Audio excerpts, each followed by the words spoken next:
পাকিস্তানে আবিষ্কৃত হয়েছে ৬৩৬ বিলিয়ন ডলারের স্বর্ণের মজুদ। এই স্বর্ণের মজুদ দিয়ে দেশটির অর্থনৈতিক খাতে আসতে যাচ্ছে নজিরবিহীন পরিবর্তন। ইতোমধ্যে স্বর্ণ উত্তোলনের জন্য অস্ট্রেলিয়া ও কানাডার কোম্পানির সঙ্গে যোগাযোগ শুরু করে দিয়েছে পাকিস্তান সরকার। স্বর্ণ মজুদটির অবস্থান খাইবার পাখতুনখোয়া প্রদেশের তারবেলা এলাকায়। দেশটির চেম্বার অফ কমার্স অ্যান্ড ইন্ডাস্ট্রির সাবেক সিনিয়র সহসভাপতি হানিফ গহর বিষয়টি নিশ্চিত করেছেন। দ্য এক্সপ্রেস ট্রিবিউনের এক প্রতিবেদনে এ খবর প্রকাশ করা হয়।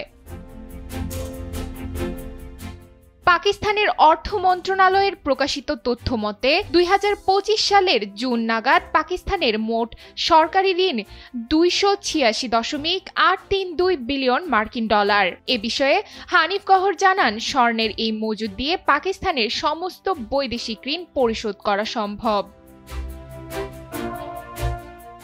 স্বর্ণ উত্তোলন নিয়ে হানিফ বলেন, স্বর্ণ উত্তোলনের জন্য অস্ট্রেলিয়া ও কানাডার কোম্পানির সঙ্গে যোগাযোগ করা হচ্ছে। খনি উন্নয়নের জন্য ইতোমধ্যেই দেশটির বিশেষ বিনিয়োগ সহায়ক পরিষদকে অবহিত করা হয়েছে। জানানো হয়েছে স্টেট ব্যাংক অফ পাকিস্তানের গভর্নরকেও। প্রধানমন্ত্রীর অনুমোদন মিললেই তারবেলার মাটির নিচ থেকে স্বর্ণ উত্তোলনের কাজ শুরু হবে। ডেস্ক রিপোর্ট, সময়ের আলো।